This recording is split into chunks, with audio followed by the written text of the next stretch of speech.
Hi everyone, welcome back to Magnificalcorecraft YouTube channel. We are starting another project. We are going to be making the crown. Here is the crown we are making. I cut this rope 150 cl. So we have two. You are going to pick like this. You put this, you make something like a chain, put it in this way. You have something like a chain like this.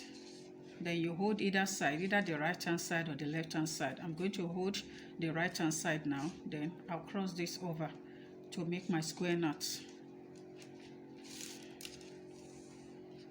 You can see what I've done. Then you do it. It's going to be right and left. You pull it, then you drag this in the middle. You can see what we have done. This is what we are going to have. So I'm going to repeat it again. You have your rope 150 cm times 2. You make sure that you have equal edge like that.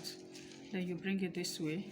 You cross this over to this and have a chain like this. Then I did it the other time. I was holding it with the right hand. You can hold it with the left like this. Then you place this on this way. You bring this one up to this, bring it out from the back. You pull it. See what I've done? Then you do it on the right. Bring it out this way. You pull it tight. Then you pull. You can see what we've done now. So here we have it.